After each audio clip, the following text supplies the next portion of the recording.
Morning, everybody. Sorry this is so early. We're all kind of in pain from that, I think, after last night's party. My name is Joel Weber. This is Ray Ryan, both on the GWT team. And we're going to talk a little bit about what we are now referring to as our UI overhaul. Don't forget there is a live wave. Good place to ask questions. We'll try to pick questions up at the end from there as well as from the microphones. And you can also heckle us virtually from there, and we'll find out about it later. I hope you know how to run that thing. Yeah, I think I do. All right. I hope. So what do we mean by this, UI overhaul? It's not really a formal process. It's really just a set of things we've been doing recently and in 2.0 and things that we are doing as of 2.1, which we're working on presently, that constitute a lot of major changes in the way that UIs are built in Quit. It's not a replacement for what's there for the most part, but a lot of additions and optimizations and new bits and pieces. Really four things. So we've got UiBinder. If you're working in, the first three, if you're working in 2.0 right now, you're probably at least passingly familiar with these things. UiBinder, way to move a lot of your code into XML, which sometimes can generate quite a savings in complexity. ClientBundle, good way to process CSS, one of the biggest pain points I've found in GWT apps. Layout panels, really a collection of panels that will hopefully make most of your layout problems much, much simpler to solve. And for these first three, you can see an update to the mail sample as of 2.0, uses all these features, so it's a really good starting point. If you take nothing else away, go look at the way that's built, and that tells you a lot about the things that we changed in 2.0. And then finally, these things we're referring to as either data presentation widgets or cell widgets, depending on the phase of the moon, that we are adding in 2.1, which will solve the problem, I think once and for all, of building large collections efficiently. So large tables, large trees, large lists, things like that. And I'm going to let Ray take it and talk about the UiBinder and ClientBundle. Those are more his babies. Hi, I'm still Ray, and hi. Whoa. Okay. I think you got turned up at both ends. That's right. So you can hear me now? Excellent. I'm Ray, and I'm going to talk to you about UiBinder and its best friend, ClientBundle. Like Joel said, these are features that are in GWT 2.0 now, have been for a few months. You can use them today. So UiBinder is a way for you to write your HTML user interfaces in HTML, which is a pretty natural way to go. It gives you a lot of help in getting rid of the kind of boilerplate that you face when you're dealing with writing user interfaces in Java. Anonymous event classes and that kind of thing. You run into them a lot less often. And it also encourages you to write your apps in a style that kind of inadvertently leads you to write them in a more efficient and more performant manner. You'll use fewer widgets, except where they're appropriate. You'll wind up with an app with a smaller footprint.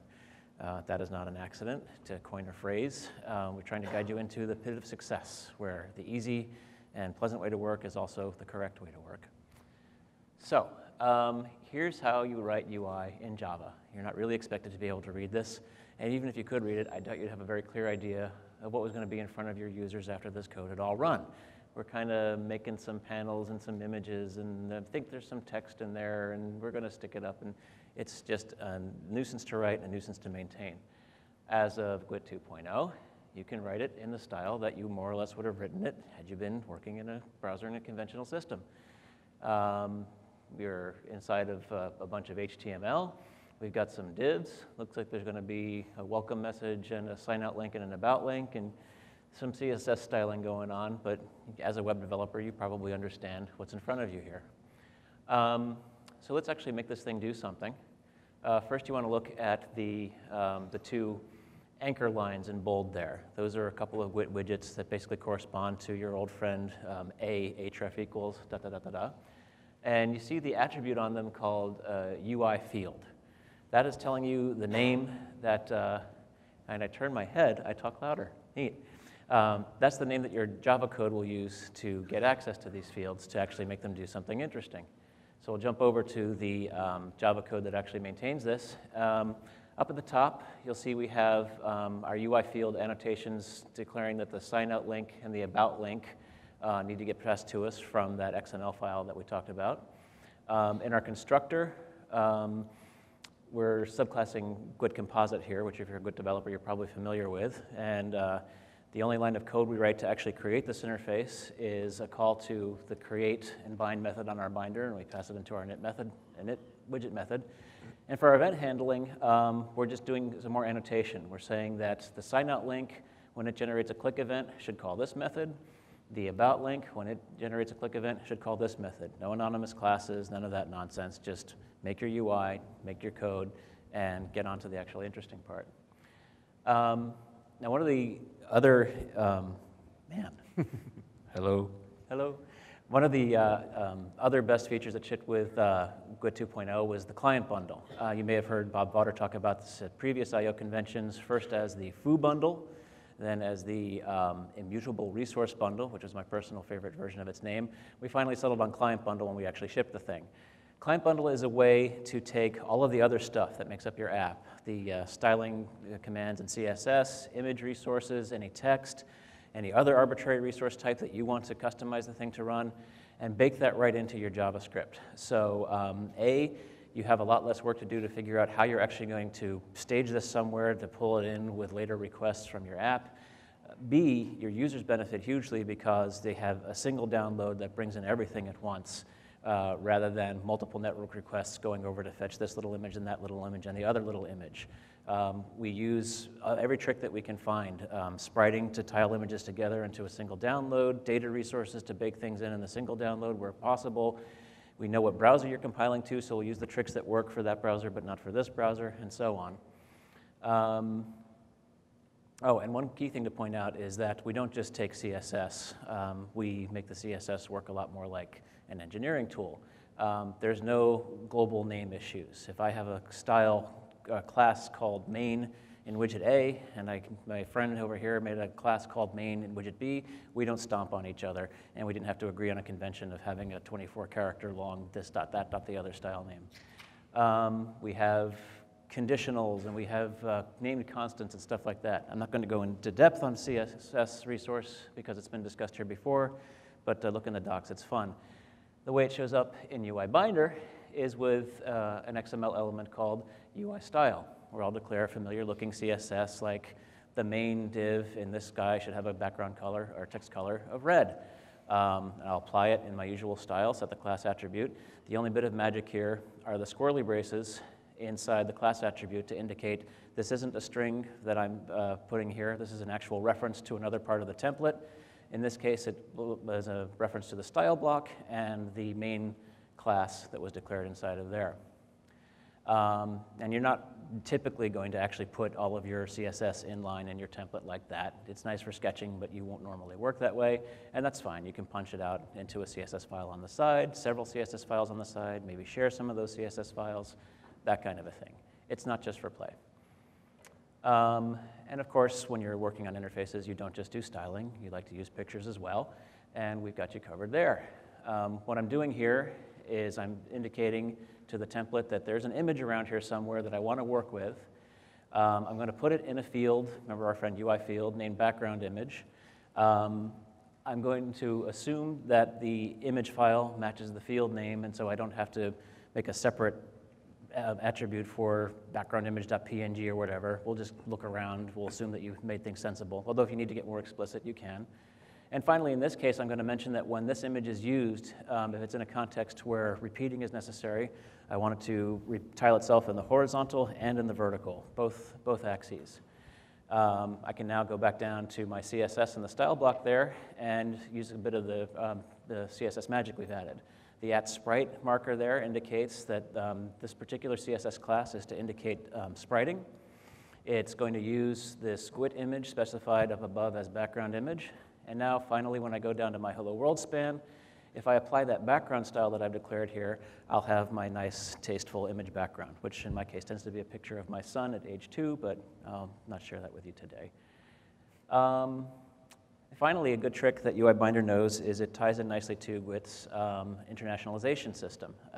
That's not new, our ability to have localized messages and constants and so on. But what is new is this ability to kind of work with it directly in your code. All I've changed here is I've added this UI message element around the existing hello world message. And what I've done is I've signaled the GWT system that this is a localizable string. When the code is compiled, we're going to generate on the side for you a properties file that has all of these messages baked into it in the usual key equals hello world style, a file that you can hand to your translators so that they can in turn provide alternative languages, and away you can go. But in the interest of full disclosure, I should mention that the early users of GWT 2.0, oh, I'm sorry. This is the slide I just added. We can do more than just simple little strings. I wanted to point out here that we can have bits of things that aren't message tucked into the middle of the message. Because of the wrapping, this can be hard to read, but what's going on here is we have a message we're going to show our users that says, to do the thing, click here, and that's going to be a link that fires off a widget of some kind, and massage vigorously. On the bottom here, you can see what gets generated and put in front of your translators. They get two little placeholders there, the 0 and the 1, to let them know that there's a bit of opacity here that they can't mess with. When they translate it, the tokens have to still show up here. And but they can translate the message with all of the context. I'm not breaking it up into 3 separate substrings and hoping that somehow things get pieced together for them. I've got the entire message placed there. There's actually other attributes you can apply on UI message to give them more of a notion of what's going on, to provide a description for it, and so on. The docs go into some detail. Now for the full disclosure part. Once you've actually compiled this system, finding the bits and putting them all together and getting it in front of your users worked well enough for Google's use. We didn't quite get the level of polish on them that we should have to make it easy for you to use with your system. I was so embarrassed by this while writing these slides that I finally updated our public documentation to make it really clear how to do that, pulling in a lot of input from a particular bug report that I saw in my sleep. So it's all been working for a while, and now you actually have a hope of making it work yourself. And that's all I had to say about UiBinder and ClientBundle. I'm going to hand off to Joel now, who wrote all the other interesting stuff, and let him talk about it. So layout. If you've been using GWT for a while, you probably noticed that layout is charitably a nightmare. That's true of a lot of HTML-based UIs. And we really have 2 different approaches in the old way of doing things, which will now be the old way of doing things. You can either try and use tables to put everything where you want it to go, which is something that's been a large complaint about some of the core widgets, thinking of things like dock panel, horizontal panel, et cetera, et cetera. Worked well for a while, but it doesn't work so well when you get into standards mode. And people hate it because it makes CSS more of a pain and so forth.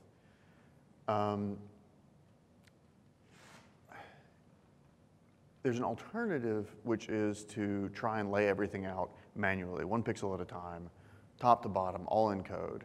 And there are a number of frameworks that take that approach, and it works, except that it's kind of slow. And for a lot of the apps that we're working on, it's just not sufficient. You end up with apps that are really, really slow to resize. You know, you're resizing draggable panels within the app. They're really slow, and so forth and so on. We don't want apps to be out of the box sluggish. If you want to do something and make your app sluggish, that's fine, but we don't want to force you to do that. So we came up with an alternative that actually turns out there's a nice little constraint system hiding inside CSS that people don't really use all that often. Probably a number of reasons for that. It doesn't work out of the box on some older versions of some browsers. But turns out by using left, top, right, bottom, width, and height, those 6 properties on top of position absolute, which please don't retch when I say position absolute, with these actual constraints, it works out fairly well. It's not as bad as it sounds. You actually get something much more like the springs and struts model that you have in something like Cocoa or the old Next UIs. Those work very well in practice. So what we've built is a series of widgets, series of panels, containers, that use this, they all use the same structure. There's a core layout system they all share. And the purpose of these things is to support application level layout. In other words, there are some things that HTML and CSS layout models do very well. You should continue using HTML and CSS layout for those things. But for the coarse-grained application structure, top bar over here, footer over here, scrollable panel over here, splitter over there, the top-level constructs in your app, these are very, very effective and much more, both easier to use, more predictable, and more efficient than what you get out of sort of standard CSS layout techniques. Solid in standards mode. In fact, they require standards mode, but that shouldn't be a problem for most people since Quirks mode is mostly a nightmare. and they support animation right out of the box. There's actually a good reason for doing that, because it allows us to build certain things that would otherwise be very difficult just with the simple constraint system with animation sort of layered on top. I'll show a few examples of that in a few minutes. It also allows us to do things that are more efficient out of the box than you might do by hand, unless you're willing to go dig very deeply into some of the trickery that's required.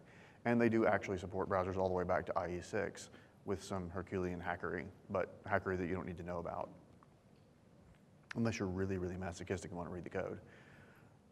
What are these things not? I mentioned this before. If it works well in HTML right now, don't use layout panels. That's not the right place to use them. So forms, document style layouts, most of your widgets will not actually be used in this structure, just the coarse grained layout. And it's also a simpler layout than you may be used to if you're familiar with Swing or SWT or these other sort of top-down and bottom-up merged layout models where there's a negotiation between the outside and the inside. This is much simpler. Again, if you're familiar with Cocoa and Interface Builder, it's much closer to what you get there.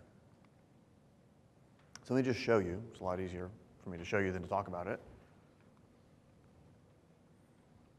Okay, this is the GWT 2.0 mail sample. You may have noticed this. You may not have noticed there was much to notice about it, that it was different in any significant way. But there are some subtle and important differences. So first, we see that, and this window is a little bit large. Sorry about that. We will see that it is fast to resize. Now, not only is this fast to resize, it's fast to resize on browsers like Firefox that defer layout.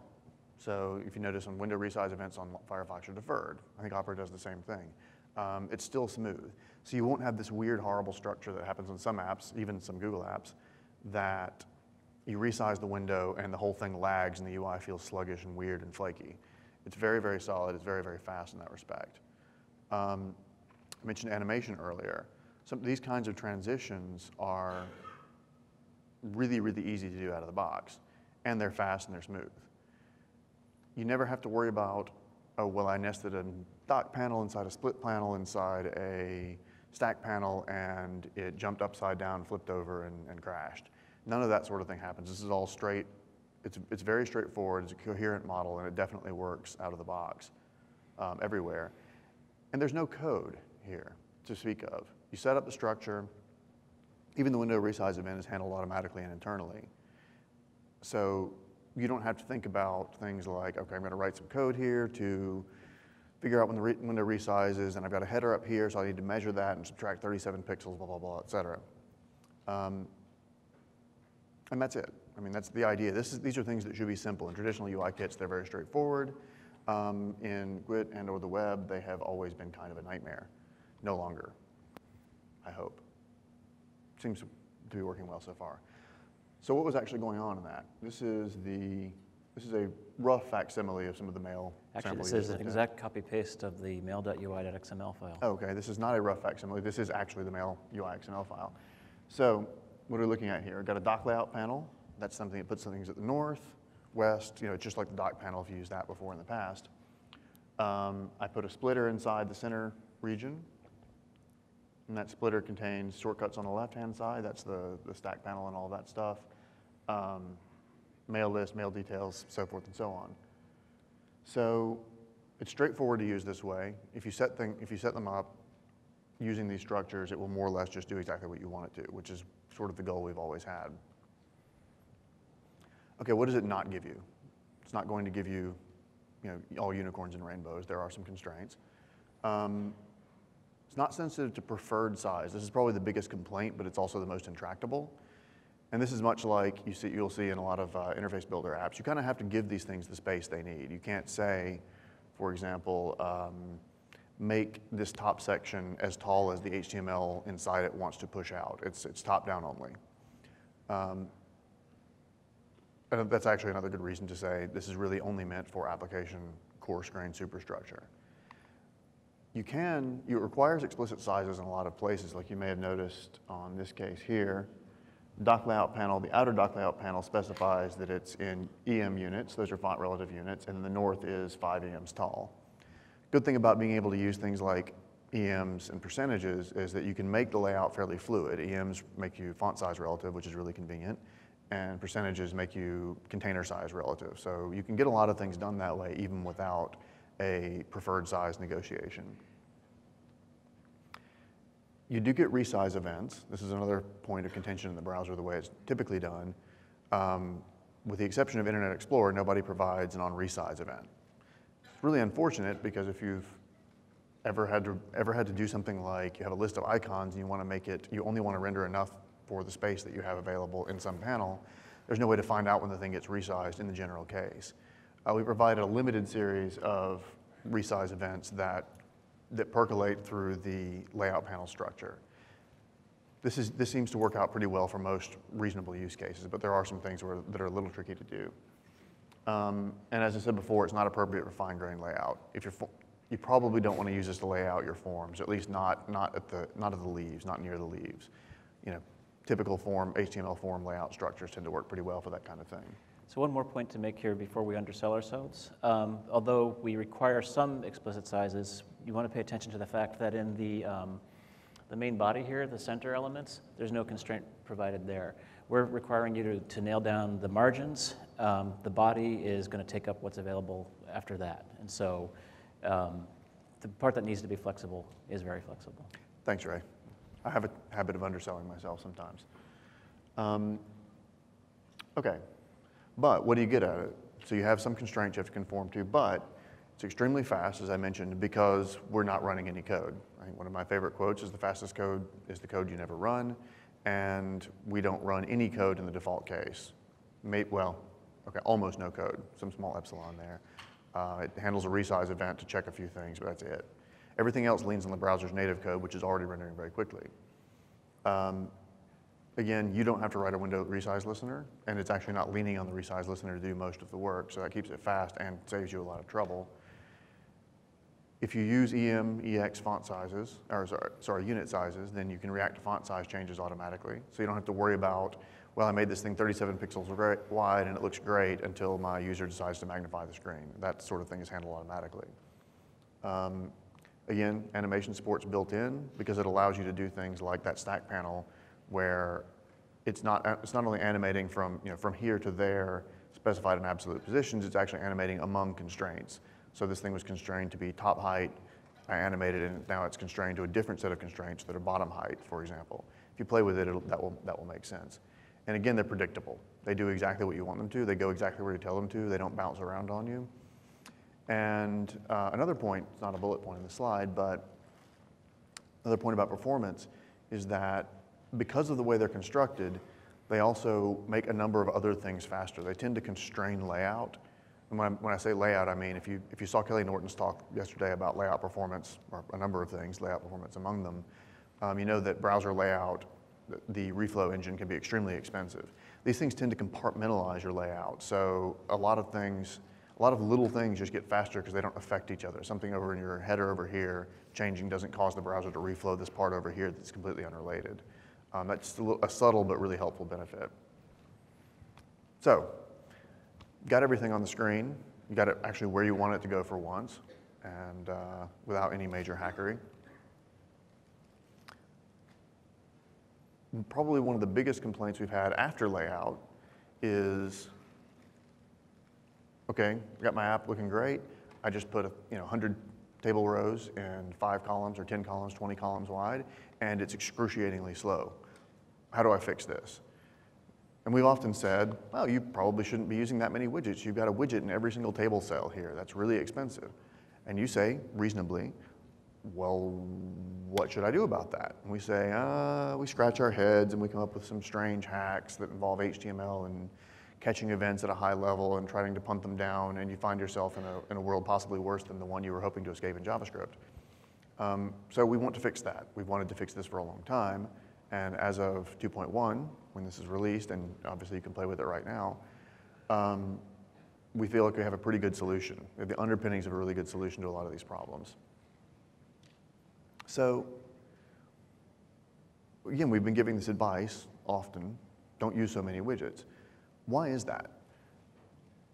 Widgets are necessarily more expensive than individual DOM elements because they simply have a little extra bookkeeping. This is necessary for dealing with events properly. It's necessary for cleaning up after potential memory leaks on some browsers, and so forth and so on. That if you don't, in a place where you don't use a widget, it will necessarily be faster because there's no code running. What we're aiming to do is to let you get the benefits and the performance of doing everything with giant fat inner HTML calls without the excruciating details of trying to hook up events and keep track of all the elements you've created. And if you've used the tables and the trees that shipped in, well, 1.0 ages ago, you noticed, or at least somewhere around there, 1.1 maybe, we added the ability to add widgets to everything because it was necessary for certain cases. But that actually was a little bit under-constrained. So if you ever tried to put a tab panel inside a tree item, probably not, or if you have, it was on a lark. It definitely wasn't a good idea if you did. And even if it behaved properly, it was probably very, very slow. What we need is something more constrained than that. Again, I said lists, tables, and trees. These are the kinds of things where you need large numbers of the same thing over and over again, or very simple things, but you need them to be interactive.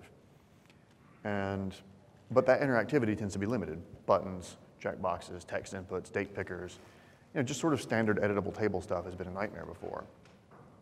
And these, this won't come as a surprise to anyone, but these are the kinds of things we're talking about. We've got never mind that the word table and trees got reversed there. I'm going to blame presently on that. That was my fault. Surprise. I'm going to blame Ray. I like blaming presently though because it can't defend itself. So at the top we have a tree that's straight out of the AdWords GeoPicker. That is a very, very large tree because it includes every region in the world, every region, city, et cetera, et cetera. But they needed a checkbox in each one because that's the point. The point is selecting parts of a large tree. This is a really common case. That actually is built out of widgets in the current day, or they may have optimized it by hand. That should be really easy to do. Tree down there, table down there, I can't read, thank you, Ray. They both start with T. I don't see what you're so worked up about. Oh, thanks for fixing that demo too. I had not pointed out the thing was interactive. So there we have a table out of the AdWords UI, if you've ever used that, the campaign management UI. This includes a couple of really subtly interactive things, and it's actually more interactive than you can see here because it has a lot of hover effects and so forth. Again, the original implementation used a lot of widgets and it was very, very slow. They fixed that by optimizing by hand. We've taken a lot of the lessons they've learned and brought it into this framework. And then the list here, this is a good example of a thing that is really a list of simple things, but they're fairly complex, but they're not super interactive.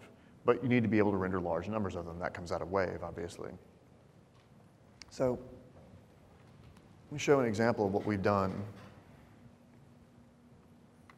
You may have seen this in the keynote. I promise I'm not on wireless this time, so that should be less of a problem. Okay, so this is not a super exciting app unless you happen to be an accountant, perhaps. I doubt many of you are accountants. What's exciting about it is, to me anyway, being the performance freak that I am, is that there are almost no widgets in this app. But it was really easy to construct. Sorry? And say a word. Okay, I'm hearing things now, wonderful. Probably, I think on the order of 25 widgets last time I checked, 25, 26, something like that. And they're for things like the search box here, the superstructure. Again, this is using the same layout panels I showed earlier.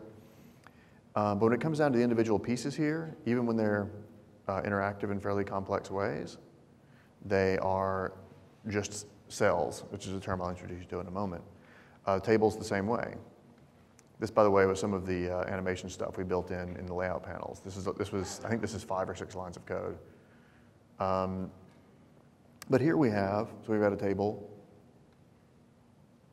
Oops, if I can click the right thing, with an interactive element. That also is a cell. Those are efficient. They're very, very fast to render. Importantly, I should remember the number here, but last time one of my partners in crime measured the speed. Umpteen bazillion, I think, was the term that we were using. Umpteen bazillion. Oh, I was actually going to refer, I'm looking for a smaller number. I was going to say, how long does it take to actually render this table? And I think it's on the order of a few milliseconds. That's all back-end time right there. And what that allows you to do is crazy things like Bruce did the other morning, where I can do a type-ahead search. that is a really simple implementation on top of what's already there. And that's even fast on old, crufty, slow browsers because it's leaning on inner HTML to get its work done. So the point of all this is that you can do something that's easy to do. You can create these widgets. They're very straightforward. You can use these widgets, create individual cells to render their contents. It's easy to do, but it ends up being really fast because the interfaces are designed in such a way that give us enough leverage to be able to leverage inner HTML and so forth to get fast rendering, but still keep them interactive. To have a very simple idea of how this works, this is the simplest example I could think of. We've got a cell list, that's a simple stacked view. Got a simple text cell, the simplest thing you can possibly imagine rendering. So just give me a string, put it in the cell. And that parameterizes the cell list, that gives the cell list a way of rendering itself. And I add the view to an adapter. The adapter is really just a convenience class that pushes data into it. When you sit down to use it, I think you'll find that it's really quite straightforward. And then that adapter, this actually behaves sort of like a glazed list if you've ever used that sort of library, where anything I do in that Java util list is just reflected automatically in the UI. And the cell list itself will go to great lengths to make sure that gets optimized. So if I change a few things, it'll try to render the subset that got changed. If I change a whole bunch of things at once, it'll try to render them all together very quickly. It's again designed to make sure that is easy for us to do. We have the right APIs, so we have that kind of leverage.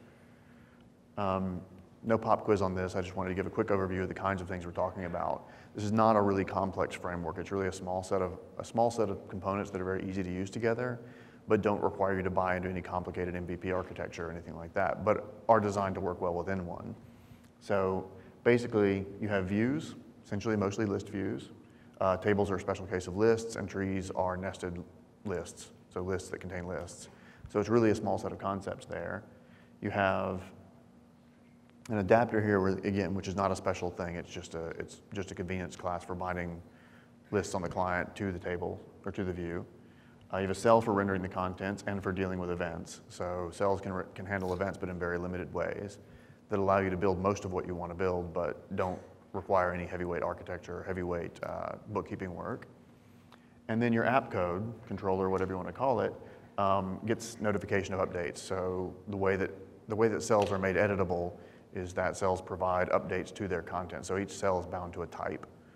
So that type could be a string, or the type could be a Boolean, an enum, or a complex DTO. It could be anything you want it to be. Again, it's much easier just to dig into the code than to try and read that diagram, but I just wanted to give a rough overview. So I think I've already talked to everything on this slide, almost.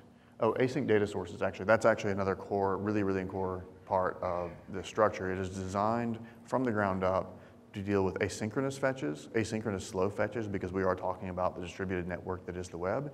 It is invariably slower than you want it to be when you're over the internet. And it can handle push data.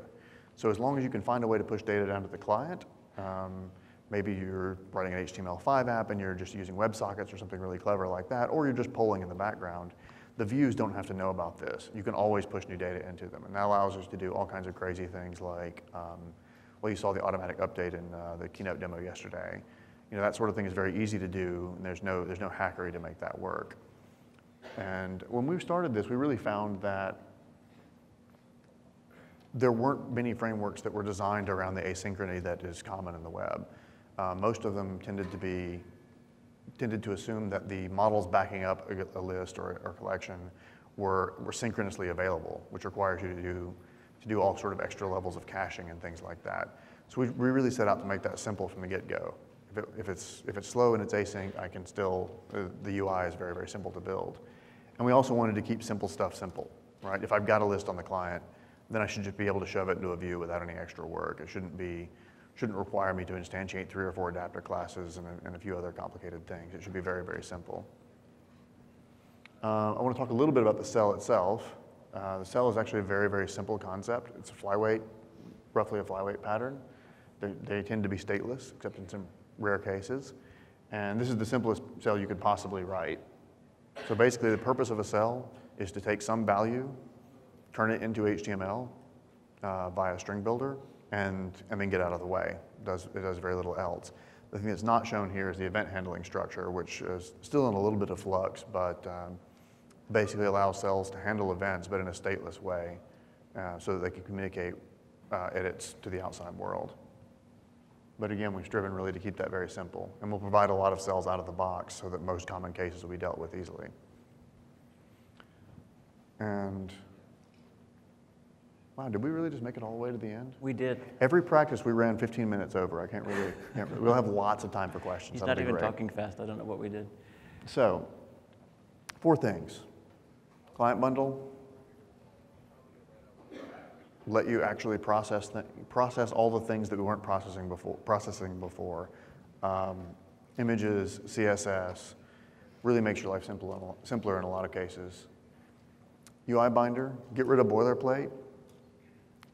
Keep HTML in HTML, which makes your life easier, hopefully.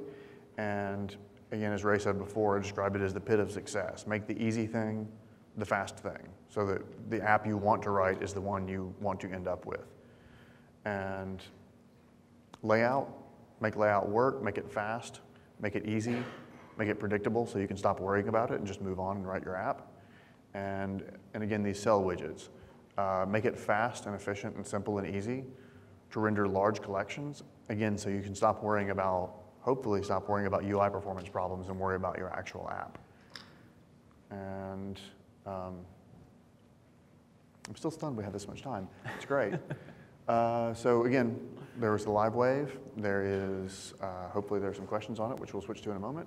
And this link may even work if we're lucky, depending on where Ray is signed in. Oh, that's right. I forgot about that I bit knew of that was magic. going to happen. Yeah. Please stand by. Cool. You're about to log into the wrong account. Oh, so I am. La, la, la, la, la. So why don't we start with audience questions while we figure that out? On the left here? Hello? Does it work? Oh, it does work. I think so. Hi. I was hoping if you guys could quickly explain how I could create my own widgets in UiBinder. I have been. I mean, I understand that there's a parser that will have to write if it's not so. I don't know. Right. 90% of widgets work right out of the box. If your widget works in a bean style, you can mess with that while I answer this. Okay. If you write your widget in a bean style, zero args constructor, setters and getters, then it'll just go. Every attribute that you set in the XML element will result in a set call. We recognize a lot of primitive types out of the box. So if I have set height takes an int argument, I'm going to make sure that the user provides you with an actual int literal, and we'll throw appropriate exceptions if they don't. Right. As of the GWT 2.1 release, we'll even show you line numbers on the error messages that we generate then, which is glaring oversight. Pardon me. You have, and even with those constraints, you've got backdoors. Like for example, if you need to work with a widget that does have constructor arguments, you've got the UI factory annotation to let you indicate a method that's responsible for instantiating these things, so you can take care of that in code.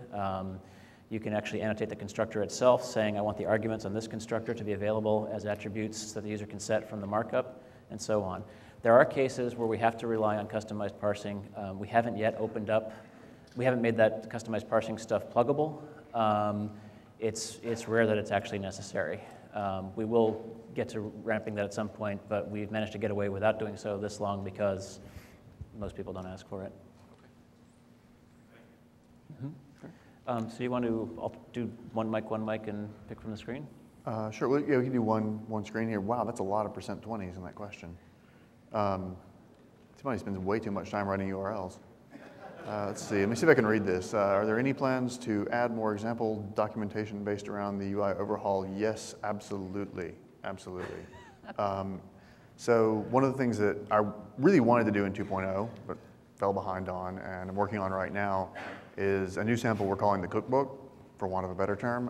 It will have a lot of necessarily called recipes that we're really trying to cover all the cases that people are actually running into. And we're accumulating lots of questions, bug reports, discussions on fora, and so forth. that point to a lot of common cases where people get stuck. We're going to try to encode those all in the sample. So rather than have a sample that's just a tour of what's there, the idea is more to cover all the things that you would actually want to do in practice, so that hopefully you can just go find one of those, copy and paste it out, and then tweak it to your heart's content. So we definitely recognize that there is a bit of a failing in terms of the guidance provided by samples, and that's definitely something we're working on. That already is checked into the bike shed code, by the way, in the trunk. So if you care to go look at it, it is actually there. It's a little sketchy right now, or a little bit of a rough sketch, but we'll keep iterating on it in there. Go ahead. Hey there. I've used the dock panel layout before, and I really liked the way that the north and the south stayed put on the top and bottom of the browser, and then the center panel is expanded to fit the remaining space. But in the use case of having a header and a footer at the bottom of the page where you want the scroll bar to be the entire page, do you have any plans to make a layout panel like that? There's not a formal layout panel that handles that out of the box, but it is actually pretty easy to construct. Give you a very rough idea, and that's actually one of the samples that I'm putting into the cookbook, because that's come up a few times. What you do there is, there's the base layout panel that it allows you to specify pretty much any set of constraints you can imagine. It allows you to pretty much build anything, but it's a little bit like brain surgery. Well, maybe podiatry or something, not quite brain surgery. What you would essentially do is add one child that's constrained to be top, left, right, bottom, 0, that is all pinned to the edges, that has the scroll bar, and then anything you want to float on top of that, you can constrain to be actually on top of it. So for example, header and footer would be top 0, height 5ems or something like that, and then bottom 0, height 5ems for the footer. The underlying panel, if it had a scroll bar within it, would still be scrollable underneath that, so it would cover the whole screen, and it would look as though it were the document level scroll. It's not actually the document level scroll, it's actually just sitting underneath it, but it gives you the same effect, and it actually ends up being a lot more efficient than scrolling the entire document, because things like pop-ups don't have to be moved to catch when you scroll the document around. Okay, thank you. Does that make sense? Yeah, the header moves with the scrolling, right? The header doesn't just stay at the top? Right, and it looks like it's moving with the scrolling, but it's actually just sitting on top of it. Gotcha. But it has the same effect, and it is faster, Appreciate hopefully. Sure. A better theme. Who was going to work on the better theme? John, is that you? No, we definitely are looking into creating much better themes out of the box. Right now, they're pretty weak. We recognize that. In 1.5, we added themes that were not quite as incredibly bad as the ones in the very first release, but there's a lot more work that we can be doing on that front, and we've recruited UI designers internally to help out with that process. We're also looking at ways to, because CssResource, UiBinder, and all this stuff is fairly new, we haven't actually reworked all the way the widgets work yet. This has also been a common complaint, so it's hard to mix these with sort of traditional widgets. They have sort of two styling mechanisms. So after the dust settles from I/O and we've all slept for a few days, we're going to be looking at creating themes that actually can be used with CssResource to gain the efficiency benefits from that, but still be flexible and still allow you to pick and choose how you want to apply them to different widgets and so forth. And as part of that process, we will de-uglify them as well. So hopefully that will be helpful. Go ahead. Could you talk about the division of labor on UiBinder templates? So I could imagine somebody with HTML, CMS skills starting off with something in HTML, CMS and handing it over to a GWT programmer who converts it, or the GWT programmer does the whole thing, or you go back and forth. Could you talk about the trade-offs? We've seen all of those things happen. It's very common.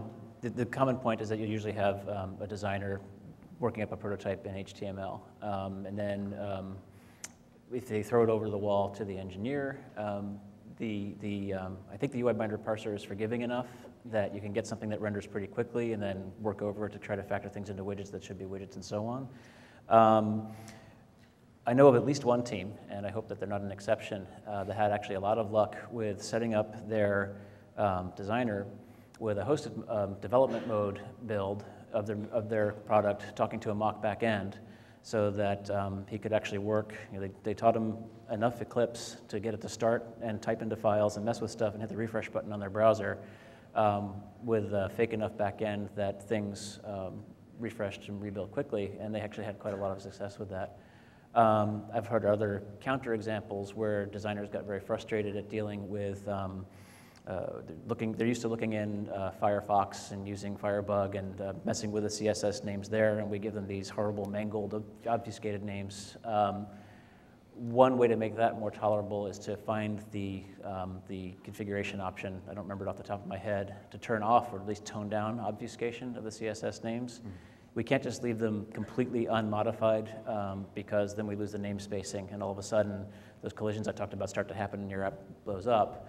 But you can still at least read the things. I personally, when I'm messing with it, I'll tend to experiment with inline styles on the specific elements and then go back to my code to, or my templates to put the successful experiments on the class names, that kind of thing. We want to make that better for designers. Yeah, that's still in the very much brainstorming phase. I mean, especially the Firebug DevTools loop close that loop. A couple other things I want to mention. You mentioned the dev mode setup for a designer.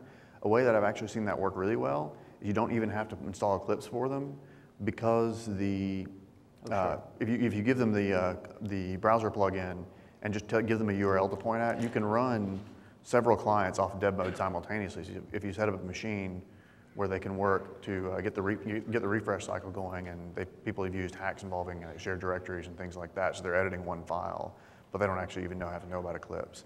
And by the way, in case I'm sure at least somebody in this room is thinking, that's great, but dev mode refresh is really slow. We absolutely know that, and there are people in Atlanta right now working very diligently on making that less true. So hopefully that will also help that process. Are there any plans to add a designer functionality to Git plugin to significantly speed up boring tasks? We are not, to my knowledge, planning on actually building designer ourselves into the Eclipse plugin. There is at least one really good one from instantiations that it's been a little while since I've used it, but they are actually out in the sandbox demonstrating it right now. Those guys are much better at GUI builders than we are, so we prefer to let the experts do their thing. That would be the best recommendation that I'm aware of for getting a sort of drag and drop functionality. Go ahead. I played with Rue yesterday and had to generate kind of a scaffolded application, and noticed that it was using some other things besides what you covered that seemed almost like a little bit more of an MVP framework, some more framework level components like place and some other classes I hadn't heard of before. I'll be talking about that in depth this afternoon at 3:30. Okay. And while you're looking at that, once you start to bump into the warts and the missing features, please understand that it's very much a work in progress. There are probably whole layers of abstraction that will go away and will certainly change radically. Yeah, it looked interesting, like you guys were providing a little more framework to get an app running quickly. We are definitely working on an application framework, and that will be part of 2.1. How about new data binding API? Do we have a data binding API? That is also part of the application framework. Okay, I'll trust you on that. So come to the talk at 3:30 and/or watch it on YouTube. So you mentioned that much of the speed of the data presentation widgets in 2.1 comes from taking the thing and making it a giant set inner HTML. Mm-hmm. Right now I'm using grid and flex table, and there's a thing called set text, which specifically does set inner text so that Right. it won't render HTML on the screen. Is there going to be something similar to that for the data presentation widgets? So yes and no. Essentially, out of the box, not exactly, but it should be really easy to get the same effect. So when you saw that list example I set up before, there was this is the simple case where I just have data on my client. I want to get it into the widget fast. I don't want to involve some data fetching layer or anything like that. The structure there that we're settling on is essentially like glazed lists, where you have one adapter class you instantiate that binds to the table. In the case, lists and tables have more or less the same structure. They're just column definitions that break fields out into columns. And you would simply be operating on, say, a Java util list instead of a like a set text call. But the effect should be the same. But the effect is the same. But if you make 100 calls to it to set up lots of rows, the widget will optimize that automatically, so you don't have the effect where the amount of data you're changing really affects the speed of your app very much in any really significant way. So essentially yes, but slightly different. Thank you. Sure. Let's see, can you use templates in UiBinder? I'm not quite sure how to parse that question. You can only use templates in UiBinder. That sounds good. I'm sorry, I don't understand the question. Me either. Hopefully that was clear enough. Okay, I think over there. Yeah, could you talk a little bit about the limitations and considerations you need to have in mind for developing for mobile devices, specifically for Android and iPhone? And I had to run through some hoops just to get a scroll using the swipe motion. It seems to be not straightforward. So could you talk about any limitations? Sorry, what was the part about scrolling again? Scrolling, if you just swipe your finger and get the scrolling effect. Right. I had to run through some hoops. It wasn't straightforward. That's true. So when it comes to supporting mobile devices, you really got two problems, I guess.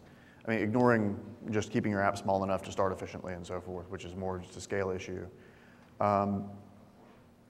One is, again, your rendering has to be fast enough that populating individual pages is not slow, and that's part of what we've designed these data presentation widgets to solve. On mobile, we've measured that even filling in a fairly large list can be measured in milliseconds in terms of the amount of time it takes. But there are a lot of APIs we currently have not wrapped, and that is a gap we have to close in the near future. So things you mentioned like swipe gestures and so forth, those are things for which there are built-in events, but we simply haven't provided interfaces to them yet, and we're looking probably in the third quarter or so to be focusing on closing the gap on a lot of those things.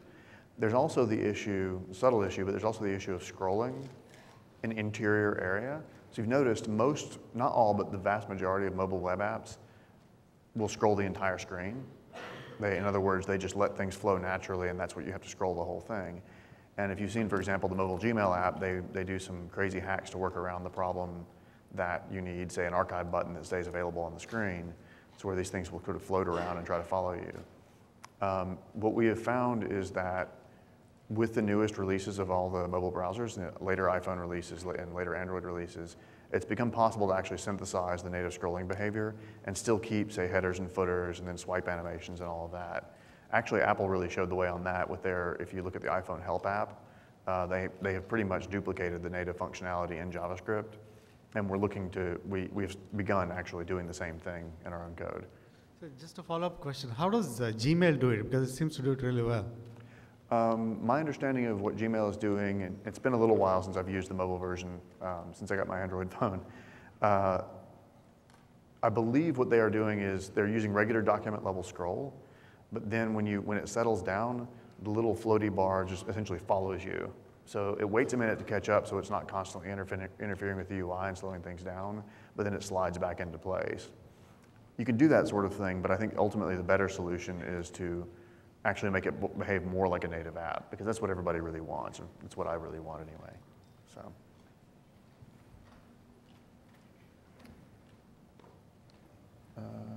For cross-site widgets. Cross-site widget, what's a better way to add them to the page UI without using a div element ID key to locate the injection points? I would ask that you follow up with the question on the users groups. I'm not quite sure I understand the question. Yeah.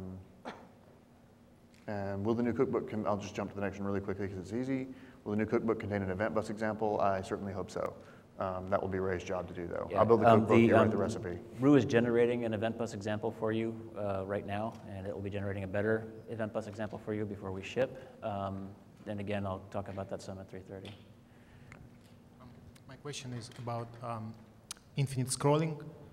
Yesterday you mentioned it's a little bit of a brain surgery. Can you comment how would you proceed with this surgery? How would you do it? And also, in what you have right now, as I understand, this adapter, you put data there. You're supposed to put all the data at once, and then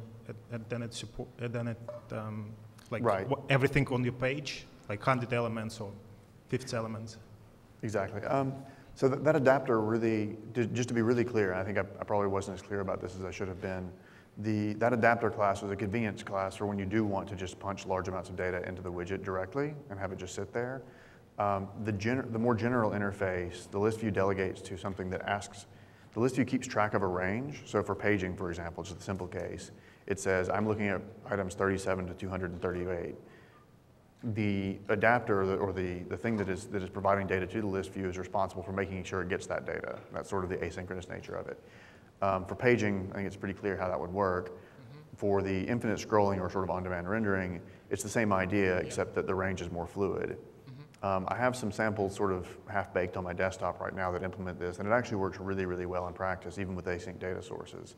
So for example, one of the cookbook samples I want to create, once I get the widgets in place, is a Flickr browser, and I've been able to browse through like thousands of icons, thousands and thousands of icons really smoothly, really efficiently, and without having to fetch the data in advance. So look for those probably in the bike shed in the near future. And the expenses app, does that use the list view adapter, or did you do a custom? The expenses app has a custom adapter that handles the async data source. And the apps that get generated by Rue also don't use the list view adapter. It's really quite trivial to use your own if that's the appropriate thing to do. The list view adapter is a convenience when you've got lists around. Right. And there'll be some out of the box for handling simple cases, for slightly less simple than the adapter case, but simple back-end data source cases. Yeah. Thank you. Thanks. Sir? We're using the paging scroll table in the incubator. Mm-hmm. How is your new table related to that? Is it complete rewrite? Is the interface completely different? It is a mostly complete rewrite, but we've taken a lot of lessons learned from that table, from that implementation. We learned a lot of good things and we learned a lot of bad things in the process. Can you say what some of the weaknesses of the incubator one was? Let's see. And the guy who wrote it just left, so I'll have to bug him later. But I remember it being hard to customize, although we kept banging stuff in there. It was difficult to make it fast. You needed a degree to actually get bulk rendering to work, but when we do that, that's like all we do now. Right, the interface, exactly. So things like bulk rendering were these weird, even the term is kind of odd and awkward. There were these sort of weird bolt-on cases, and we really sort of flipped the problem around and made the efficient thing the easy thing rather than something you do after you've gotten it working and then found out that it's slow. It also doesn't there are certain things that table tried to do that we've just later on proven, especially with the help of the speed tracer team, are just physically impossible to do efficiently in a browser. So it tried to do things where it would adjust column sizes to the size of the contents and so forth. And it just never really worked very well for those cases. And we found it really caused the AdWords team no end of trouble. So what we're trying to do is extract the use cases, and I think we're mostly there at this point, is to extract the use cases that we know can be made to work well, so that we don't try to send you down this primrose path and find out later that you've ended up in a place where you just can't get a fast app. We hope the transition will be really straightforward, and if it's to the extent that it's not, hopefully we'll try to provide samples to make it clear how to move from one to the other. There will be a number of teams within Google as well who are in the same situation. Sure. Yeah, so I think the cell stuff is really interesting in terms of getting away from widgets. I'm not at all by means an expert, but I thought the widgets were really interesting because there's one of their jobs is to handle all the cross-browser idiosyncrasies. Mm-hmm. So when you start doing cells and all of a sudden they have input boxes in them and all of this that are just really native input boxes, is all of a sudden, is it going to be easier to just build apps with no widgets at all? Like even your search box, you said, well, the search box is a widget. But if you're doing input boxes and cells, can't we just do input boxes anywhere that aren't widgets, basically? Right. What I actually see happening there is, one, I see that we will provide a lot of these cells out of the box that already handle a lot of this stuff for you. So, and if there are cross-browser issues that sit on top of higher than the DOM level, they will still be doing some work to deal with those kinds of situations. But the other thing that I see happening is, so the cell on its own can't handle events. It needs help from something to do that, and that's where a lot of the efficiency comes from. But that has to move into the container. What I would like to see happen is that we see a series of widgets come into being, or in some cases just mutating the ones that are there, so that they have a cell at their core, and they provide the facilities that the container would otherwise provide. So if you need to use a select box in a regular widget context for a form or something like that, you can still do that just as easily, but it's sharing the same infrastructure. This is the way a lot of more traditional UI toolkits work as well. If, in fact, the term cell we stole from Coco, essentially, who stole it from I've forgotten whom. But hopefully that will provide more of a coherent stack and a kind of smooth transition from, if I've got it here in a widget, I've probably got it here in a cell as well if it's appropriate. So you can mix and match more easily, but still not deal with cross-browser issues. Looking at the, looking at the clock in the back, I think we're out of time. Do you have a time frame on when that might happen? We'll actually, probably the best, everybody's behind, so we're going to run outside and be available right out front door if that's okay. Thank you. Thanks, everybody.